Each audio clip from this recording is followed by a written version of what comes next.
السلام علیکم ورحمۃ اللہ وبرکاتہ۔ الحمد للہ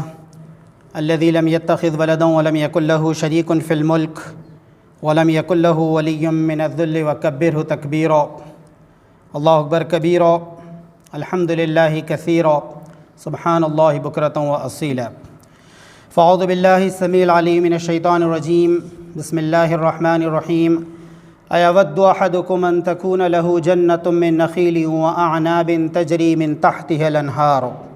له فیها من کل الثمرات فاصابه الکبر وله ذریۃ ضعفاء فاصابها اعصار فیہ نار فاحترقت۔ صدق اللہ العظیم۔ حمد و ستائش اللہ رب العالمین کے لیے ہے، ہم سب اللہ کی بڑائی و بزرگی بیان کرتے ہیں۔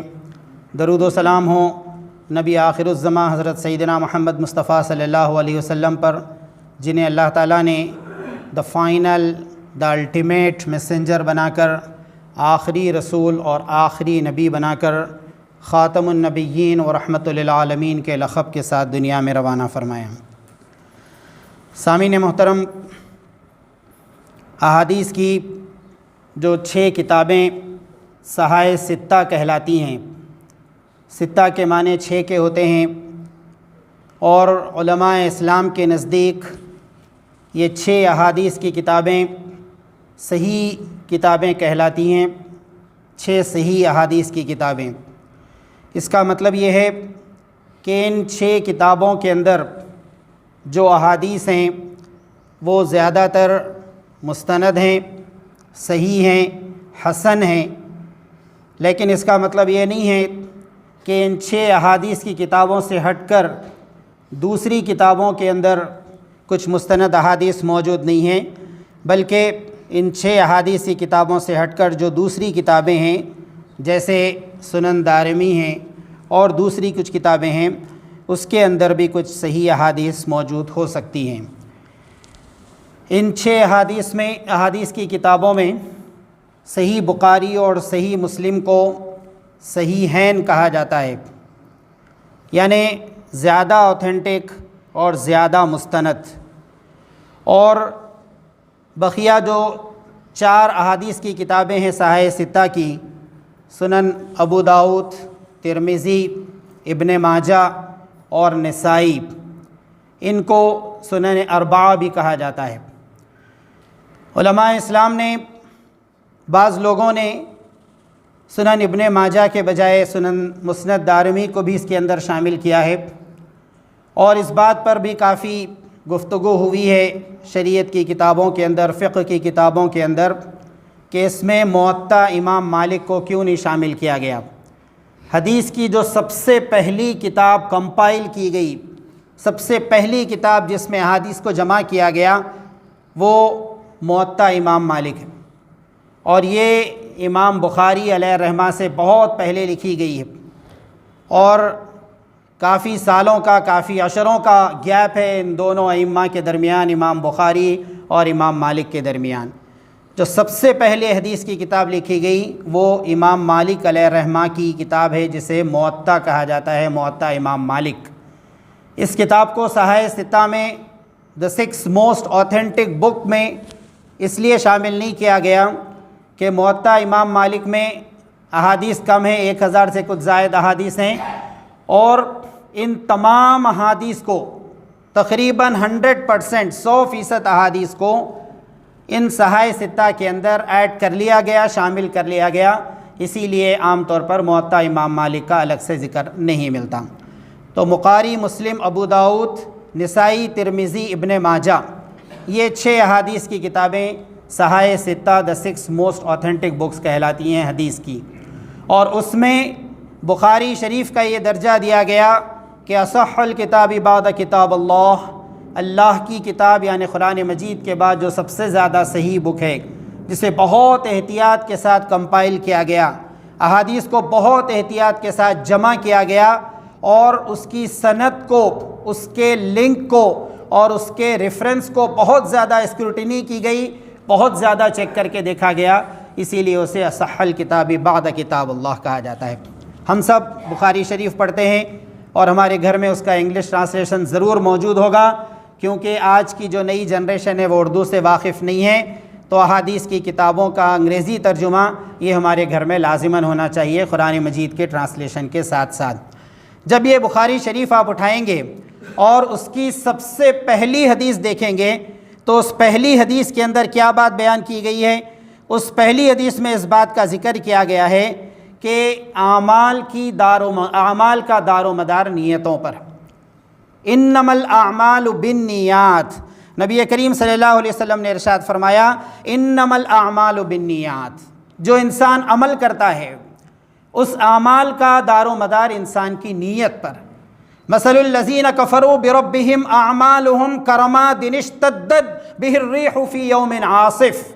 بہت مشہور مفسر قرآن ڈاکٹر اسرار احمد نے اس ٹاپک پر بہت بہترین اور جامع گفتگو کی ہے جو یوٹیوب پر آپ کو ملے گی۔ مثل الذین کفروا بربہم اعمالہم کرماد اشتدت بہ الریح فی یوم عاصف، ایسے اعمال کہ جس میں ایمان شامل نہیں ہے، اخلاص شامل نہیں ہے، اللہ کی رضا اور اس کی خوشنودی شامل نہیں ہے، بلکہ انسانوں کو خوش کرنا ہے، انسانوں کی رضا حاصل کرنا ہے، انسانوں کے سامنے اپنے نیک ہونے کا تذکرہ کرانا ہے، انسانوں کے سامنے شو پٹ اپ ہے، ریاکاری اور دکھاوا ہے۔ قرآن مجید نے کہا اعمالہم کرماد اشتدت بہ الریح فی یوم عاصف، یہ ایسے اعمال ہیں کہ ایک ہوا آئے اور ان کو اڑا کر لے کر چلے جائے۔ فَمَثَلُهُ كَمَثَلِ صَفْوَانٍ عَلَيْهِ تُرَابٌ، قرآن مجید نے مثال پیش کی کہ ایک چٹان ہے، اس چٹان کے اوپر ذری سی مٹی آ گئی کہیں سے، اور ہو سکتا ہے بارش کی وجہ سے اس مٹی پہ کچھ ہلکے سے چھوٹے سے پودے اگ بھی جائیں، اور بظاہر ان پودوں کے اوپر، ان چھوٹے چھوٹے منی پلانٹس کے اوپر چند ایک پھول بھی لگ ہی جائیں، لیکن فَمَثَلُهُ كَمَثَلِ صَفْوَانٍ عَلَيْهِ تُرَابٌ فَأَصَابَهُ وَابِلٌ فَتَرَكَهُ صَلْدًا، ایک ذری سی ہوا، ایک ہلکی سی پھوار، بارش تھوڑی سی اس مٹی کو بھی بہا لے جائے گی، اس چھوٹے چھوٹے ٹائنی پلانٹس کو بھی بہا لے جائے گی، اور اس کے بعد پتھر بچا رہے گا اور کچھ باقی نہیں رہے گا۔ یہ ان اعمال کی مثال قرآن مجید پیش کرتا ہے کہ جس کی نیت کے اندر کھوٹ ہو، نیت خالص نہ ہو، اور محض اللہ کی رضا اور خوشنودی کے لیے وہ عمل نہ کیا جائے۔ تو نبی کریم صلی اللہ علیہ وسلم نے ارشاد فرمایا، اور یہ بخاری شریف کی پہلی حدیث، حضرت عمر بن خطاب رضی اللہ تعالیٰ عنہ اس حدیث کے راوی ہیں، اور بے شمار ایسے مواقع احادیث میں ملتے ہیں کہ حضرت عمر رضی اللہ تعالیٰ عنہ صحابہ کرام کو جمع کرتے اور اس حدیث کا مطلب اور اس کا ریفرنس ان کی اپنی سمجھ، ان کی اپنی استعداد کے مطابق پوچھا کرتے ہیں۔ اللہ کے رسول صلی اللہ علیہ وسلم نے ارشاد فرمایا وَإِنَّمَا لِكُلِّ امْرِئٍ مَّا نَوَىٰ، اعمال کی دار و مدار نیتوں پر، اور ہر آدمی کو اسی کے مطابق اجر ملے گا جس کی نیت اس نے کی۔ فَمَنْ كَانَ هِجْرَتُهُ إِلَى اللَّهِ وَرَسُولِهِ فَهِجْرَتُهُ إِلَى اللَّهِ وَرَسُولِهِ۔ اب ایک آدمی ہجرت کرے اور وہ ہجرت اللہ اور اس کے رسول کے لیے کرے، اور مقصد صرف اللہ اور اس کا رسول ہے اور کوئی اور مقصد نہیں ہے، تو وہ ہجرت اللہ اور اس کے رسول کے لیے ایکسیپٹ کی جائے گی۔ دیکھیے ہجرت بظاہر کہنے میں ایک چھوٹا سا لفظ ہے، 4 الفابیٹس ہیں اس کے، اور اصل ہجرت جب ہم کہتے ہیں عام زبان میں صرف دا ورڈ ہجرت، تو وہ ہجرت ہے جو حضور اکرم صلی اللہ علیہ وسلم نے فرمائی ہے۔ مکۃ المکرمہ کو چھوڑ کر مدینہ منورہ آپ تشریف لے گئے 13 سال مکے میں گزارنے کے بعد، جبکہ آپ کی عمر 53 ایئرس تھی۔ لیکن عام زبان میں فقہی اصطلاح میں جب کہا جائے ہجرت تو اس کے معنی یہ ہے کہ اگر کسی مقام پر اللہ کی عبادت اور بندگی کرنے میں، اسلام پر قائم رہنے میں کوئی دشواری اور ڈیفیکلٹی پیش آ رہی ہے تو آدمی اپنا گھر بار قربان کرے، اپنا وطن اور اپنا ملک چھوڑ دے، اپنا بزنس اور اپنے کاروبار کی قربانی دے، اپنے رشتہ دار اور اعزاء و اقارب کی قربانی دے، اور اس کے بعد وہ نکلے اس کسی اور مقام پر جائے، نئے مقام پر جائے، پتہ نہیں وہاں کیا حالات پیش آئیں، اسے ویلکم کیا جائے یا پھر اسے گھسنے نہیں دیا جائے اس نئے مقام پر۔ یہ بہت سارے مسائل اس کے سامنے پیش آتے ہیں، اسی لیے قرآن مجید نے 3 احادیث کے اندر 3 اعمال کو ایسے اعمال کہا گیا کہ جہاں پر اس کے برائیوں کا اکاؤنٹ 0 ہو جاتا ہے۔ 3 اعمال قرآن مجید میں اور احادیث میں اس کا ذکر اور ریفرنس ملتا ہے کہ اس کے برائیوں کا جو اکاؤنٹ رہتا ہے وہ نل، بالکل 0 ہو جاتا ہے۔ ایک آدمی جس نے بہت گناہ کیے ہوں گے لیکن اس کے بعد وہ ایمان لایا، کفر سے اسلام کی طرف آیا، تو کفر کی حالت میں اس نے قتل کیا ہوگا،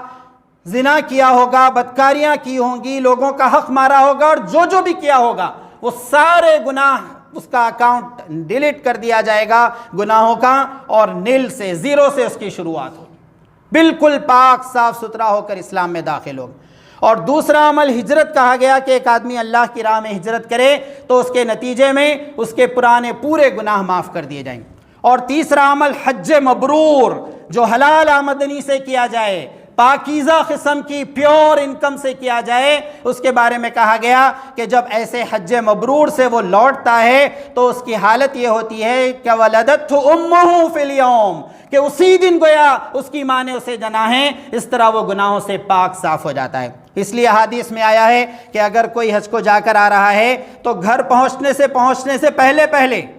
اسے جا کر ملو، اپنے لیے دعاؤں کی درخواست کر لو، تاکہ اس کے ذریعے سے تمہیں کچھ فائدہ ہو جائے، اللہ تعالیٰ کے پاس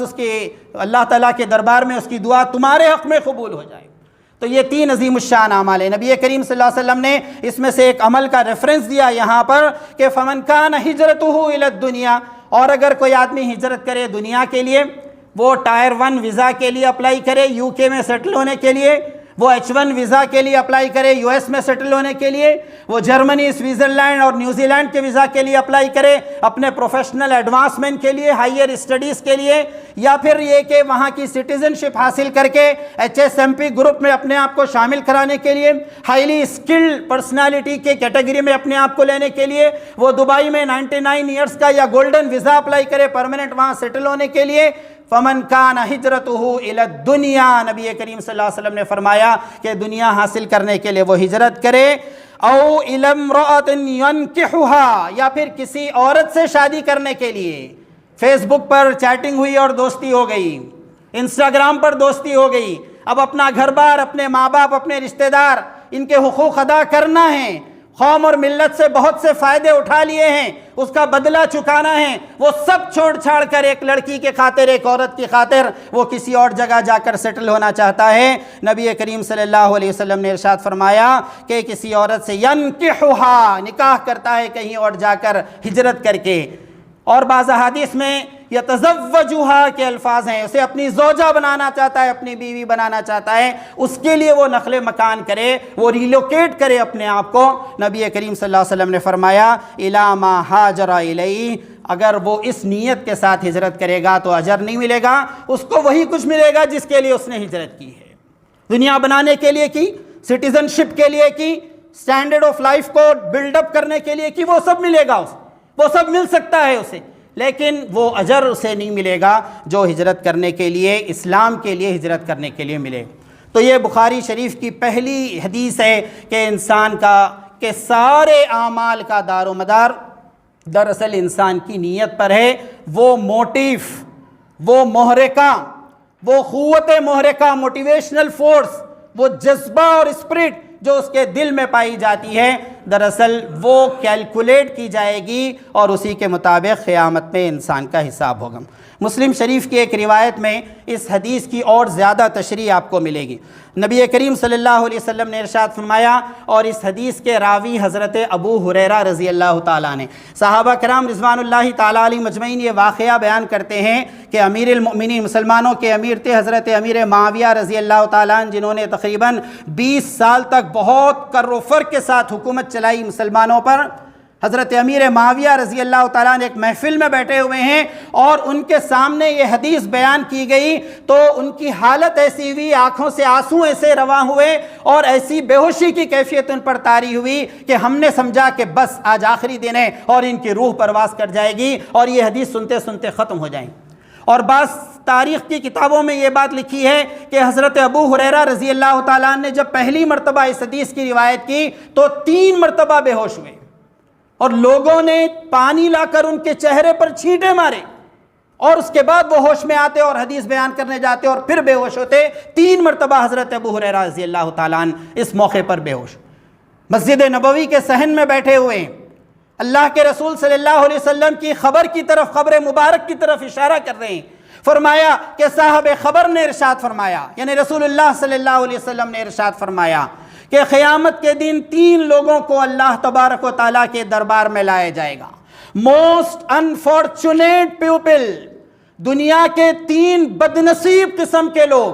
ہائیلی ان لکی قسم کے لوگ، یہ 3 لوگوں کو لایا جائے گا اور اس کے بعد اللہ تبارک و تعالیٰ سے ان کی گفتگو ہوگی۔ کیا گفتگو ہوگی؟ دیکھیے احادیث کے الفاظ ہیں کہ ان اللہ تبارک و تعالیٰ اذا کان یوم القیامہ، قیامت کے دن اللہ تبارک و تعالیٰ کے دربار میں 3 لوگوں کو لایا جائے گا۔ اس میں سے ایک آدمی وہ ہوگا کہ جس سے پوچھا جائے گا کہ تم نے کیا کام کیا؟ اس آدمی کا معاملہ یہ ہوگا کہ رجل جمع القرآن ورجل قتل فی سبیل اللہ، ایک آدمی وہ ہوگا کہ جس نے قرآن مجید کو پڑھا۔ ذکر ہے 3 بدنصیب لوگوں کا، موسٹ انفارچونیٹ پیپل، اور پھر احادیث میں الفاظ آتے ہیں سب سے پہلا آدمی کہ جس نے قرآن مجید کو پڑھا، قرآن مجید کا علم اس نے حاصل کیا اور اللہ تبارک و تعالیٰ کے دربار میں پہنچا۔ اللہ تبارک و تعالیٰ اس سے سوال کریں گے کہ بتاؤ ما علمت ما عملت، تم نے کیا عمل کیا؟ وہ آدمی کہے گا کہ قال كنت اقوم بها آناء اللیل وآناء النہار، کہ اللہ تو نے مجھے قرآن کا علم دیا تھا اور میں دن اور رات اس کی تلاوت کیا کرتا۔ صحابہ کرام رضوان اللہ تعالیٰ علیہم اجمعین کے دور میں تلاوت کا لفظ استعمال ہوتا تو وہ ہمارے تلاوت کے معنوں میں نہیں کہ دکان کا انوگریشن ہے اور چند پیسے دے کر، چند رقم دے کر یا ڈنر کا انتظام کر کے مدرسے سے کچھ بچوں کو لا لیا گیا اور ان سے تلاوت کر لی گئی اور ایک لفظ کسی کی سمجھ میں نہیں آیا اور تلاوت بھی صحیح ڈھنگ سے نہیں ہوئی۔ یہ معنی کبھی استعمال نہیں ہوتے تھے صحابہ کرام کے دور میں۔ تلاوت کے معنی یہ ہوتے تھے کہ رعا، تم یہ دیکھو گے، وَإِذَا سَمِعُوا مَا أُنزِلَ إِلَيْهِ، اللہ تبارک و تعالیٰ نے جو نازل کیا ہے جب اس کی تلاوت کی جاتی ہے تو تم دیکھو گے تَرَىٰ أَعْيُنَهُمْ تَفِيضُ مِنَ الدَّمْعِ مِمَّا عَرَفُوا مِنَ الْحَقِّ، آنکھوں سے آنسو رواں ہو جاتے تھے۔ قرآن کی تلاوت کی جاتی تو آنکھوں سے آنسو رواں ہو جاتے تھے، ایک ایک لفظ دل میں اترتا تھا، سمجھ میں آتا تھا، ایک کیفیت طاری ہوتی تھی۔ تو وہ آدمی کہے گا اے اللہ میں نے قرآن مجید کی تلاوت کی، اس کا علم حاصل کیا، وہ قرآن کے علم کو میں نے پھیلایا، اس کی اشاعت کی، اسے پروپوگیٹ کیا۔ اللہ تبارک و تعالیٰ فرمائیں گے فیقول اللہ لہ کذبت، اللہ تعالیٰ کہیں گے تم نے جھوٹ کہا، you are a big liar, تم نے جھوٹ کہا۔ اور اللہ تعالیٰ ہی نہیں کہیں گے وتقول لہ الملائکۃ کذبت، اور فرشتے بھی گواہی دیں گے ہاں تم نے جھوٹ کہا۔ کیسا بھیانک نقشہ کھینچا گیا ہے۔ دیکھیے ایک آدمی جو اللہ تبارک و تعالیٰ سے بات کر رہا ہے، ڈائیلاگز چل رہے ہیں، گفتگو ہو رہی ہے قیامت کے دن، جبکہ پوری انسانیت جمع ہے، جتنے انسان اس دنیا میں پیدا ہوئے دوبارہ پھر زندگی پا چکے ہیں، اپنے جسموں اور روحوں کے ساتھ وہاں پہنچ چکے ہیں اور سب دیکھ رہے ہیں، سب کے سامنے واقعہ ہو رہا ہے، کیا کیا تم نے؟ وہ کہہ رہا ہے میں نے قرآن پڑھا، میں نے اس کی تلاوت کی، میں نے قرآن کی خدمت کی، اسے پروپیگیٹ کیا، اسے پھیلایا۔ اللہ تعالیٰ کہیں گے جھوٹ کہتا ہے۔ فرشتوں کو لایا جائے گا، وہ گواہی دیں گے ہاں ہم نے دیکھا یہ جھوٹ کہتا۔ جھوٹ کیا کہا اس نے؟ اللہ تعالیٰ فرمائیں گے وَيَقُولُ اللَّهُ بَلْ أَرَدْتُ أَن يُقَالُ إِنَّ فُلَانًا قَارِي فَقَدْ قِيلَ ذَا،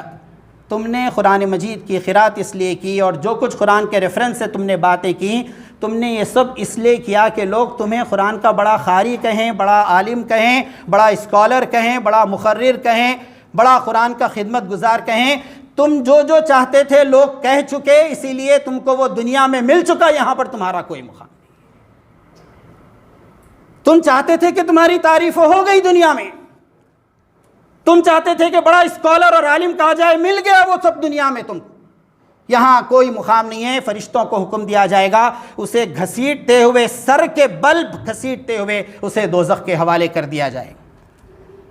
اور دوسرا آدمی، نبی کریم صلی اللہ علیہ وسلم ارشاد فرماتے ہیں، یہ وہ حدیث ہے، حضرت ابو ہریرہ رضی اللہ تعالیٰ عنہ 3 مرتبہ بے ہوش ہوئے ہیں حدیث کو سناتے وقت۔ ایک دوسرا آدمی لایا جائے گا، پوچھا جائے گا تم نے کیا کیا؟ وہ کہے گا کہ اے اللہ تو نے مجھے مال دیا تھا۔ یہ بڑا دولت مند آدمی، بڑا پیسے والا، بڑی رائل فیملی سے تعلق رکھنے والا، اس کے گھر کے سامنے گاڑیوں اور کاروں کی ایک قطار ہے اور گھر اس کا ملٹی سٹوریڈ ہے، اور یہ کہ اس کے پاس بڑی بڑی نعمتیں ہیں۔ ان ساری نعمتوں کے حصول کے بعد اس کا کیا معاملہ ہوگا؟ فماذا عملت، تم نے کیا عمل کیا؟ وہ آدمی کہے گا اے اللہ تو نے مجھے مال دیا تھا، خوب پیسہ تو نے دیا تھا، اور اس مال کو میں نے کیا کیا؟ اصل الرحم وتصدق، میں نے اپنے رشتہ داروں میں اس مال کو خوب خرچ کیا۔ سب سے پہلا حق تو رشتہ داروں کا ہی بنتا ہے نا۔ آپ یتیم خانے میں جا کر دیں، اولڈ ایج ہوم میں جا کر خدمت کریں، اور باہر گورنمنٹ ہاسپٹل کے باہر لائن لگا کر کھانا بانٹیں، ان سب کے اپنے فائدے ہیں، اس کے ثواب ہیں، لیکن سب سے پہلا حق رشتہ داروں کا بنتا ہے، بلڈ ریلیٹیوز کا، کہ ان پر مال خرچ کیا جائے، اور پھر اس کے بعد دوسرے رشتہ دار، اور پھر پڑوسی اور فقراء اور مساکین۔ وہ پوری لسٹ ہے جو قرآن مجید نے پیش کی۔ تم نے کیا کیا؟ وہ کہے گا میں نے رشتہ داروں پر خوب پیسہ خرچ کیا اور صدقہ خیرات میں نے خوب کی۔ اللہ تبارک و تعالیٰ فرماتے ہیں تو جھوٹ کہتا ہے۔ پھر فرشتے گواہی دیتے ہیں جھوٹ کہتا ہے، اور اس سے کہا جائے گا کہ تو نے مال اس لیے خرچ کیا کہ تجھے موسٹ جنرس پرسن کہا جائے، بڑا سخی اور فیاض آدمی ہے، کیا مال لٹاتا ہے، کیا پیسہ خرچ کرتا ہے، کیا افطار پارٹیاں کرتا ہے، کیا کھانا غریبوں میں بانٹتا ہے، کپڑے بانٹتا ہے تو گھر کے باہر 400-500 کی قطار لگتی ہے، کیا چیریٹی کرتا ہے۔ تم نے جو کچھ چاہا وہ تمہیں مل گیا، لوگوں نے تمہاری تعریف کر دی، دنیا میں جو ملنا تھا مل گیا، یہاں کوئی تمہارے لیے اجر نہیں ہے۔ فرشتوں اسے لے جاؤ اور سر کے بل گھسیٹتے ہوئے دوزخ میں ڈال دو۔ اور پھر نبی کریم صلی اللہ علیہ وسلم ارشاد فرماتے ہیں تیسرا آدمی، اس تیسرے آدمی کو لایا جائے گا اور اس سے پوچھا جائے گا کہ تم نے کیا کیا؟ تو کہا کہ اللہ میں نے اپنی جان کا نذرانہ پیش کر دیا، اللہ کی راہ میں نے جد و جہد کی، یہاں تک کہ میں نے جان قربان کر دی۔ اللہ تعالیٰ فرمائیں گے تو جھوٹ کہتا ہے۔ پھر فرشتے گواہی دیں گے تو جھوٹ کہتا ہے، تو نے جان اس لیے قربان کی کہ تجھے بڑا شجیع، بہادر، بڑے دل والا، بڑا کمانڈر اور بڑا جنگ کے میدان کا ماہر اور بڑا شجیع اور بہادر کہا جائے۔ تو جو کچھ چاہتا تھا دنیا میں مل چکا، دنیا میں تمہاری بڑی تعریف ہو گئی، شہید کے لقب سے دنیا میں تم کو نواز دیا گیا، آج تمہارا کوئی مقام نہیں ہے اور تمہیں اس کا کوئی اجر نہیں ملے گا، کیونکہ نیت میں کھوٹ تھا، موٹیو اور محرکہ، وہ قوت جو اس انسان کو عمل پر آمادہ کرتی ہے وہاں پر گڑبڑ تھی، بیسمنٹ خراب تھا، اس لیے پوری بلڈنگ بیکار ہو گئی، اور فرشتوں اسے لے جاؤ اور دوزخ کے حوالے۔ جب بھی ہم کوئی عمل کریں تو بار بار اپنے دل کو چیک کر کے دیکھیں کہ یہ عمل خالص اللہ کو خوش کرنے کے لیے ہے یا نہیں ہے، اور اگر لوگوں کو خوش کرنے کے جذبے پیدا ہو رہے ہیں تو اس کا علاج یہ ہے کہ راتوں کی عبادت کرے جہاں پر اپنے انسان کے علاوہ کوئی اور دیکھنے والا نہیں، ایسا خرچہ اور صدقہ کریں کہ جہاں پر کسی کو خبر نہ ہو، بیوی بچوں کو تک معلوم نہ ہو کہ ایک آدمی چھپ چھپ کر ایسے لوگوں کی ضرورتیں پوری کرتا ہے، ایسے اعمال کرے کہ جہاں پر دنیا میں کوئی دیکھنے والا نہ ہو، تو اس کے نتیجے میں انسان کے اندر اخلاص پیدا ہوتا ہے۔ اللہ تعالیٰ اس حدیث کو سمجھنے اور عمل کرنے کی توفیق عطا فرما۔ رب اغفر وارحم وانت خیر الراحمین، والحمد للہ رب العالمین۔